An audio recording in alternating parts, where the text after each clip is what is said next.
Գեղամ Նազարյան։ Պարոն Հովակիմյան, հանձնաժողովում մենք այս մասին խոսել ենք, հիմա ուզում եմ մեկ այլ ձևով այս նույն հարցը տալ։ Տեսեք, մենք ասում ենք, որ Հայաստանում պատգամավոր կարող է լինել Հայաստանի քաղաքացիություն ունեցող, բայց այլ երկրի քաղաքացիություն չունեցող եւ վերջին 4 տարում Հայաստանում ապրող մարդ։ Այդ դեպքում մենք ինչու ենք թույլ տալիս, որ մեր կյանքի ընթացքը որոշեն մարդիկ, որոնք Հայաստանում չեն ապրում, թեկուզ եւ Հայաստանի անձնագիր ունեն։ Այդ մարդը ինչու պետք է որոշի, ես կամ իմ ընտանիքը ինչպես պետք է ապրենք։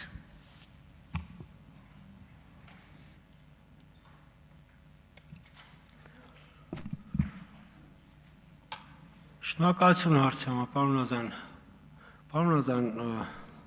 մենք չենք թույլ տալիս, սահմանադրությունն է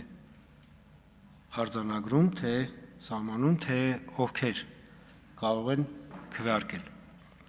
Ազգային ժողովի ընտրության կամ հանրաքվեի օրը 18 տարին լրացած Հայաստանի Հանրապետության քաղաքացիներ ունեն ընտրելու եւ հանրաքվեին մասնակցելու իրավունք։ Այսինքն սա ամրագրված է սահմանադրությամբ 48 հոդված եւ ընտրական օրենսգիրքներ ընդհանրապես, այսպես ենք, ապահովում է այս իրավունքի իրացումը։ Եվ սահմանադրությունը մեր քաղաքացիներին չի արգելում ազատ տեղաշարժվել, այդ թվում դրսում ապրել եւ ընդհանրապես մեր օրենսդրությունը պահանջում է, որպեսզի մեր քաղաքացիները քվեարկելու համար լինեն Հայաստանի Հանրապետությունում, գնան տեղամաս եւ քվեարկեն։ Իսկ թե իր կյանքի որ մասը մեր քաղաքացիները, ասենք, Հայաստանում են անցկացնում, թե արտերկրում, այս խնդրին սահմանադրությունը տարանջատում, այսինքն քաղաքացիների միջև տարանջատում, այդպիսի տարանջատում չի ու հաշվառնող այս հանգամանքը, որ օրենքով էլ չի կարող, նույնիսկ սահմանադրական օրենքով էլ նման տարանջատում, այսինքն չգիտեմ, բնակության ցենզով պայմանավորված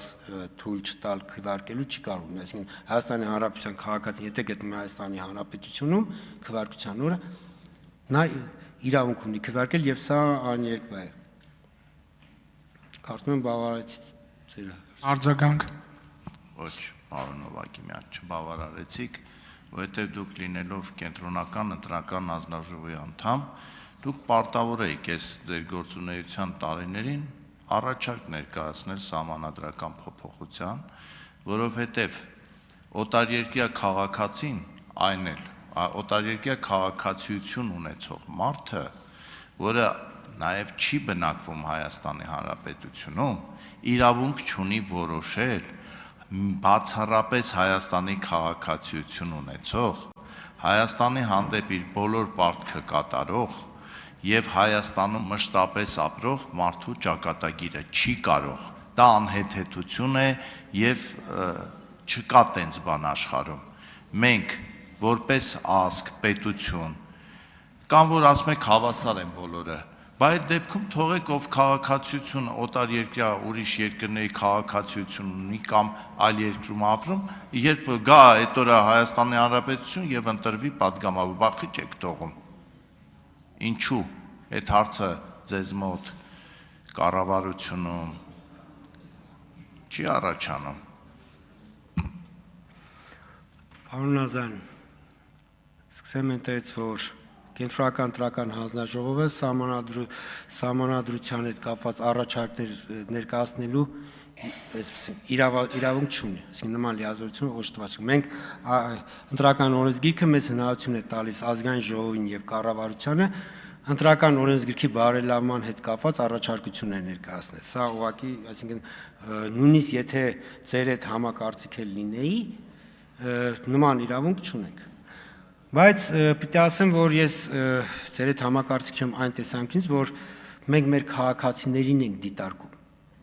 Երկքաղաքացիությունը մեր սահմանադրությունը չի արգելում։ Եվ տվյալ դեպքում մեր քաղաքացիներին, երբ որ ընտրելու իրավունքը չի սահմանափակում, որտեղ չի քվարկելու իրավունքի տեսանկյունից մեր քաղաքացիները հավասար են։ Սահմանադրությունը իրավունքների տարանջատում նախատեսում է բացառապես միայն արդեն ընտրվելու հետ կապված։ Հավանիչ տեսանյութը եւ բաժանորդագրվիչ նորությունները բաց չթողնելու համար։